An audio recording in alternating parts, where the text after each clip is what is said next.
ये है iQOO Neo 10R। On paper एकदम बैंगर फोन लग रहा है। ये 24,999 की प्राइसिंग है। Snapdragon 8S Gen 3 processor, 50 megapixel का सोनी का सेंसर है यहाँ पे, एंड एक काफी बड़ी बैटरी है। एंड इसके बारे में एक फनी सी स्टोरी भी है जो मैं आपको थोड़ी देर में बताता हूँ। बट द पॉइंट इज, पिछले कुछ हफ्तों से मैं ये फोन को यूज कर रहा हूँ। इसको मैं एक ट्रिप पे भी लेके गया था, and here are my thoughts about this phone. तो right off the bat iQOO ने ऐसा बोला है कि this phone is aimed at people जो सब काम अपना एक फोन पे ही करते हो। फॉर एग्जाम्पल अ स्टूडेंट जो पढ़ने के अलावा सब कुछ फोन पे करता है, चाहे वो मूवीज हो, गेमिंग हो, फोटोज हो, and so on. And to handle all of this, Snapdragon 8S Gen 3। अब ये प्रोसेसर हमने बाकी फोन्स में भी देखा है ये प्राइस सेगमेंट में। इनफैक्ट ये प्रोसेसर का एक भाई भी है, स्नैपड्रैगन 7+ Gen 3, जो हमने कुछ फोन्स में देखा है, and they perform really well. यहाँ पे अगर मैं गेम्स की बात करूँ तो BGMI में पहले 90 FPS तक का सपोर्ट था, अब 120 FPS का भी सपोर्ट आ गया, and it handles it properly. उसके अलावा मैंने कुछ हेवी एंड गेम्स भी टेस्ट करके देखी, which are Genshin Impact and Grid Legends, and यहाँ पे भी मुझे परफॉर्मेंस अच्छा खासा देखने मिला। Side note, if you love gaming and आपको रेसिंग बहुत पसंद है, ग्रिड लेजेंड्स ट्राई करने वाली गेम है। But there is a speculation कि ये फोन हीट बहुत होता है, तो let me tell you about my testing. तो मैंने यहाँ पे हाईएस्ट सेटिंग्स पे गेंशिन इम्पैक्ट खेला OnePlus Nord 4 पे एंड iQOO Neo 10R पे, एंड यहाँ पे है मेरे टेस्टिंग के रिजल्ट। आप देख सकते हो FPS ज्यादा स्टेबल आपको iQOO Neo 10R में देखने मिला है। अगर मैं यहाँ पे टेम्परेचर्स की बात करूँ तो दोनों फोन 44-45 डिग्रीज टच कर रहे थे with in 10 minutes of game. तो विल आई से कि ये दोनों फोन्स ओवरहीट कर रहे थे? एब्सोल्युटली नॉट, बिकॉज यहाँ पे मैंने बिना AC के रूम में टेस्ट किया था, एंड गर्मी काफी थी तभी, and the room temperature was around 33 degrees. तो जब रूम टेम्परेचर ही इतना हाई है, naturally when you put the phones under load, ये होने वाला है। एंड ये समर्स में आप कंप्लेंट्स ज्यादा देखोगे जो भी नए फोन्स लॉन्च हो रहे हैं उसमें, about over heating and this and that, because आपके एम्बिएंट टेम्परेचर ही ज्यादा है। ये सेम टेस्टिंग फिर मैंने AC वाले रूम में की 25 डिग्री सेल्सियस पे सेट करके, and now you can see the performance in Genshin impact on the phone is much better than it was without AC। ये नेचुरल है, ये होने ही वाला है। बट एवरीडे यूसेज में मैंने कोई ओवरहीटिंग प्रॉब्लम्स नोटिस नहीं की है। सोशल मीडिया पे स्क्रॉल कर लो, नॉर्मल काम कर लो, the phone does not heat up. In fact जब मैं मेरी ट्रिप पे था फुकेत में, वहां पे भी टेम्परेचर ऐसे ही थे 32-33 डिग्रीज काफी टाइम पे दोपहर में, and all of that. And वहां पे मैं ये फोन को यूज कर रहा था ऑन 5G, मतलब मोबाइल डेटा पे, प्लस मैंने इसको मोबाइल हॉटस्पॉट बना के रखा था, और इससे मेरे 3-4 फोन और कनेक्टेड थे, and even then I did not face any crazy overheating problem. And यहीं पे I found out about this phone's insane battery. तो यहाँ पे iQOO ने आपको 6400 मिलियन पास की बैटरी दी है, एंड ऑनेस्टली जब ये फोन मेरे पास आया था मुझे ये नहीं पता था, I did not check the spec sheet. मैं मेरी ट्रिप के लिए निकल रहा था तो फटाफट ये फोन को पैक करके निकल गया, एंड ऑन द ट्रिप मुझे पता था प्रोसेसर बैटरी मुझे लगा 5000-5500 मिलियन पार की बैटरी होगी। तो on the trip I am using this phone as a hotspot, सब काम इस पे कर रहा हूँ, ट्रिप में नेविगेशन कर रहा हूँ, ये कर रहा हूँ, वो कर रहा हूँ, and the battery is not draining a lot. So I was confused कि ये फोन की बैटरी का क्या सीन है। Then I checked and I realized कि 6400 मिलियन पास की बैटरी है, and this phone does last a long time. Literally मेरे heavy usage पे भी 1.5 से 2 दिन ये बैटरी आराम से चलती है। इधर आके भी मैंने मेरे फोन को टिपिकल वर्क डे पे डाला, 5G पे यूज किया, वायरलेस एंड्रॉइड ऑटो यूज किया, maps, streaming, so many things, and I still got like 8-9 hours plus of screen on time over 1.5-2 days. So this is amazing. And ये बड़ी सी battery को charge करने के लिए आपको 80 वॉट का चार्जर दिया गया है, एंड यहाँ पे मैं आपको थोड़े चार्जिंग टाइम्स दिखा रहा हूँ। Full charge from like 1-2% to 100% would take around 1 hour 20 minutes, but ये हाफ एन आवर में काफी ज्यादा बैटरी को फिलअप कर देता है। एंड यहाँ पे एक और छोटा काफी इंटरेस्टिंग फीचर है which a lot of gamers might appreciate, is bypass charging. तो यहाँ पे इसके गेम मोड में जब आप इसे ऑन करते हो तो ये सीधा फोन को पावर देगा, फोन की बैटरी को चार्ज नहीं करेगा, एंड इससे you can maintain your battery longer अगर आप आपके फोन पे गेम बहुत करते हो तो। ये हमने Asus के ROG फोन्स में यूजुअली देखा है feature, and you see that here as well. And I think लोग इसका डिस्प्ले भी अप्रिशिएट करेंगे because it's a 1.5K panel, AMOLED panel है ये। iQOO calls it 144 hertz, but I call it 120 hertz because ये 144 hertz खाली कुछ games में जाता है, अदरवाइज नॉर्मल UI में 120 हर्ट्ज पे रहेगा। एंड ये डिस्प्ले HDR भी सपोर्ट करता है नेटफ्लिक्स में भी, so the content watching experience is really good. Speakers भी यहाँ पे अच्छे हैं, so you won't have any complaints in this matter. But I think iQOO को ऐसा लगता है कि जो स्टूडेंट लोग हैं या फिर जो पावर यूजर है जिनके लिए इन्होंने ये फोन बनाया है, वो लोग NFC यूज नहीं करते बिकॉज ये फोन पे NFC नहीं है। I don't know why iQOO usually skips NFC on their phones, because competition पे अब ये फीचर आपको मिल ही रहा है, एंड NFC से टैप एंड पे एंड काफी सारी चीजें आप कर सकते हो, and I personally use NFC a lot in my day to day usages, तो मुझे ये बात अच्छी नहीं लगी। Plus on top of that I think iQOO को लग रहा है कि ये स्टूडेंट लोग को बबल ब्रेकर गेम भी बहुत पसंद आती है, बिकॉज कितनी सारी डाल के दे दी है by default.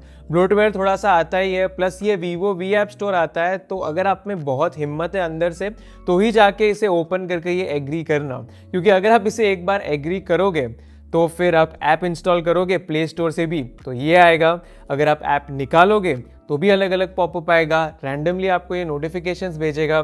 So this is not for the week hearted. But jokes about, ये चीज मुझे अच्छी नहीं लगी बिकॉज अदरवाइज इसका यूआई नॉर्मल है, कोई भी बग्स या इश्यूज मुझे फेस नहीं हुए, एक्सपीरियंस स्मूथ है। अब फ्रंट टच ओएस का लुक आपको अच्छा लगता है कि नहीं, वो पूरी अलग ही डिबेट है, बट फीचर्स के मामले में ये एक नंबर है। अब गैलरी में आपको कुछ एआई फीचर्स मिल गए, गूगल का सर्कल टू सर्च भी है यहाँ पे, विदाउट अनाउंसमेंट वाला कॉल रिकॉर्डिंग भी है। So you got a lot of stuff and it works well. Currently Android 15 पे है and you would get 3 OS updates and 4 years of security patch, तो वो सारी चीजें सॉर्टेड है। अब iQOO के फोन में यूजुअली लोग कैमरा के बारे में काफी एक्साइटेड होते हैं because they don't disappoint, and यहाँ पे ऑल्दो ये परफॉर्मेंस सेंट्रिक फोन है, iQOO ने यहाँ पे 50 मेगापिक्सल का सोनी का IMX882 मेन सेंसर दिया है and an 8 megapixel ultra wide sensor. अब जैसे मैंने आपको पहले बताया, मेरे ट्रिप पे मैं ये फोन को लेके गया था and I took a lot of pictures in different lighting conditions, low light, एकदम ब्राइट लाइट, HDR वाले फोटोज, काफी सारी चीजें मैंने यहाँ पे क्लिक किया and you can see that this phone does a good job in varying lighting conditions. Predictable output आता है यहाँ पे, कैमरा कंसिस्टेंट है इसका, एंड यहाँ पे iQOO ने एक 2x मोड भी दिया है नॉर्मल कैमरा मोड में एंड पोर्ट्रेट मोड में, तो उससे आपके पोर्ट्रेट्स भी थोड़े और बेटर आ जाते हैं। थोड़ा सा ये स्किन टोन्स को बूस्ट करता ही है which is a usual iQOO thing, and उसके अलावा एक प्रॉब्लम खाली मैंने नोटिस किया कि ये शैडोज को कभी कभी काफी डार्क कर देता है। तो यहाँ पे जो सीनरी के फोटोज होते हैं जहाँ पे ह्यूमन सब्जेक्ट्स नहीं है, वहां पे ये ज्यादा आपको एविडेंट दिखेगा। आप देख सकते हो लीव्स को एंड ट्रीज को ये थोड़ा ज्यादा डार्क कर दिया था इसने, जो शैडोज वाले एरिया है वो।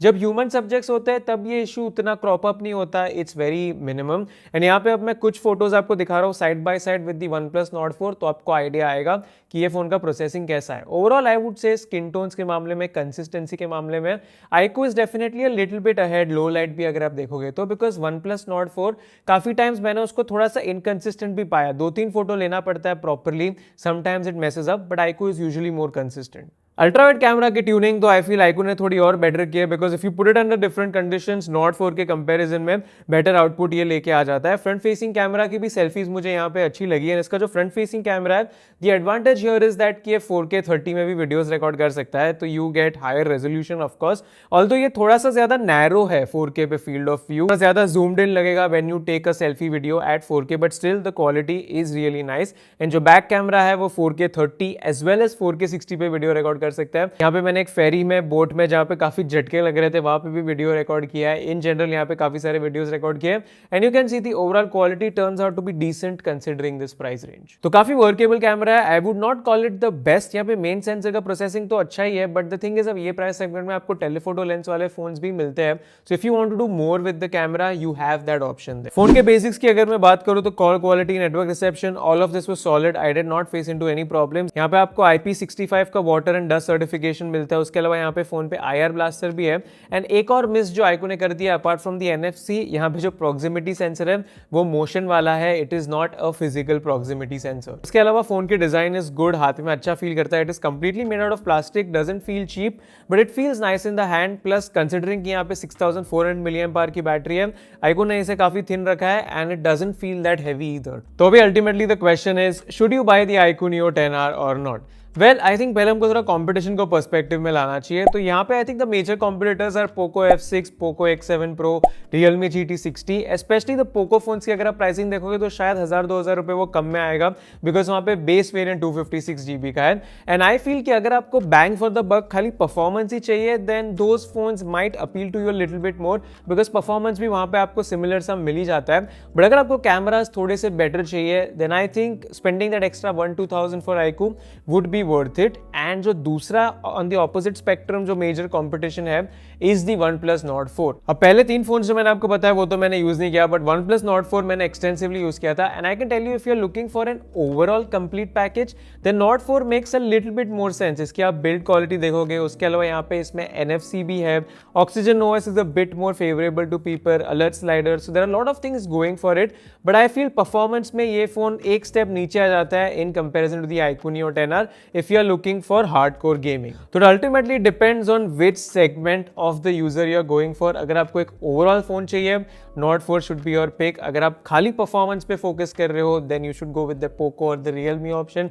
But अगर आपको performance भी अच्छा चाहिए, आपको कैमरा भी अच्छा चाहिए, and you are willing to sacrifice on something like NFC, तो आप iQOO के साथ भी जा सकते हो. ऑप्शंस बहुत सारे हैं, फोन सारे अच्छे हैं, आपके रिक्वायरमेंट में कौन सा फिट बैठता है, you have to pick on the basis of that. There is no one answer for everybody. आपकी क्या थॉट्स है ये फोन के बारे में मुझे कमेंट्स में बताओ. एंड नेक्स्ट कौन सा phone would you like to see reviewed on this channel, let me know. I try to make it happen. अभी के लिए बस इतना ही. वीडियो अच्छा लगा लाइक करो, नहीं अच्छा लगा 2 बार डिसलाइक कर लेना. एंड मैं जल्दी आपके नोटिफिकेशंस में वापस आऊंगा.